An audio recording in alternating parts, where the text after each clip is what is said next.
Hello and welcome back to An Old Man Watches. And today I'm going to be talking about Paul W.S. Anderson's 1998 science fiction action film Soldier. And the film begins in 1996, which, God, it's 25 years ago now, as part of a new military training program. A group of orphan boys are selected at birth and raised as highly disciplined soldiers.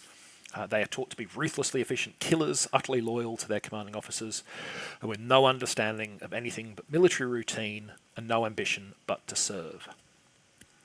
Any candidate who falls short of the crushing physical or mental demands of the program is summarily executed. The survivors are turned into ultimate fighting machines, but have no understanding of human society, interpersonal relationships other than being comrades in arms, or any kind of personal goals or agendas. This unit serves with admirable distinction for almost 20 years, and by 2036, Sergeant Todd 3465 is their most battle-hardened member, a veteran of the War of the Six Cities and battles off the Shoulder of Orion and the Tannhauser Gate, amongst others. But the military has a new project now. Time marches on, and so does technology. Genetically engineered soldiers who are stronger, faster, and tougher than Todd and his cohort. The demonstration of the new soldier's physical superiority leads to the apparent death of Todd and two other members of the old guard. But when the three bodies are being dumped on the supposedly uninhabited waste planet of Arcadia 234, it emerges that Todd has survived. He is taken in by a small community that exists on the planet. These are the survivors of a crash landing from an earlier colony mission. And among these people, Todd gets his first taste of real human interaction.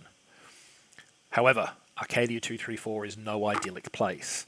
It is racked by dangerous storms, populated with deadly animals, and it is also the site of the new soldier's next training mission, sweeping for and eliminating any intruders. Fireworks, it is safe to say, will ensue. So, despite starring the ever-reliable Kurt Russell and a very fine supporting cast, including Jason Isaacs, Gary Busey, Connie Nielsen, Michael Chiklis and Sean Pertwee, Soldier was a critical and commercial failure, with a US box office less than 1/4 of its production cost. Personally, I feel the movie deserved a much better reception. I was one of the few people, apparently, who saw it in the cinema, and I had a ball. I really enjoyed it. So let's talk about why Soldier failed to find an audience, and why I think that's a shame and that it deserved to do so. So first things first, I'm not going to pretend this is a silly, silly movie. I'm not going to try and pretend it isn't. It is. It's very silly. It's way over the top. It doesn't just go over the top, it goes over the top of going over the top. Everything in Soldier is turned up to 11, Spinal Tap style, and then has afterburners strapped on, and it's painted with red Go Faster stripes. It's bombastic and ridiculous. Imagine the military science fiction equivalent of the Fast and the Furious franchise, 10 years before that series of movies finally worked out the formula that catapulted it to billion-dollar box office returns, and you've got the basic idea. But like the best of the Fast and the Furious films, which in my opinion are 4 through 7, in case you're wondering, I think Soldier is smartly judged in its over-the-top action hijinks. The stunts and scenes aren't in the same class of elaborate high-concept spectacle as the Fast and the Furious films offer, but like those movies, it's very purposely a gonzo theme park attraction film. And if you let go of preconceptions and just enjoy the ride, I think it's a very successful roller coaster. One of my favourite aspects of the film is Kurt Russell's performance. It's vital to the movie that he does a good job, of course. He's the main character. But over and above that, it's a very challenging and quite idiosyncratic role.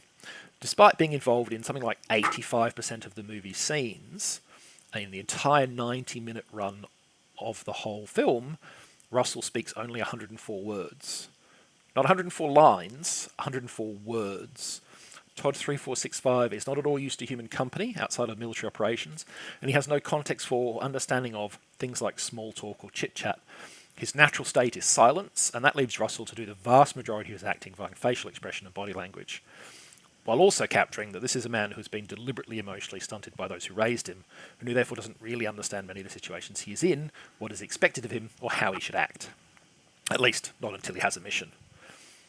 Russell does a great job of showing the switch when Todd 3645 goes from adrift and unsure to, I have a task and I will stop at nothing to complete it. Now, if you're a bit of a science fiction nerd like me, your ears may have pricked up at the mention of Todd Service at the Shoulder of Orion and the Tannhauser Gate. Both are battles mentioned by Roy Batty at the end of Blade Runner, and that's because Soldier was written by David Peoples, who also co-wrote Blade Runner. And Peoples deliberately set out to have the two films existing in a shared universe. There are a couple of odd things about this decision. The first is that Peoples decided to do it in such a tonally different script. Blade Runner is a gritty science fiction neo-noir with a very personal scale and occasional bursts of deadly violence, whereas Soldier is a gung-ho action movie. I actually like Soldier better than its more celebrated predecessor, but it's certainly not an obvious companion piece to it, and the specific connections between the two end up being pretty limited, just a few shared references basically. The second is that, to the best of my recollection, and despite both being distributed by Warner Brothers, Soldier's marketing made absolutely no reference to the connection to Blade Runner, which seems to be rather wasting the fact that that connection even exists. If they had made clear the connection in the marketing, they might have drawn more eyes to the film, but perhaps they chose not to because they are such different movies, or because the connections were too thin to justify it. I think many people will probably not notice at all when they watch Soldier, or just think the references were nothing more than a neat Easter egg, which initially was what I thought. At the end of the day, though, I think Soldier is well worth seeing on its own very silly, over-the-top merits. And yeah, if you want a gung-ho hour and a half of popcorn science fiction, you could do a lot worse. Next time, made in the same real-world decade as Soldier, but set in a very different time and with a very different tone, let's look at 1994's Queen Margot. But that's next time. Until then, thanks for watching this video, and I hope you enjoyed it.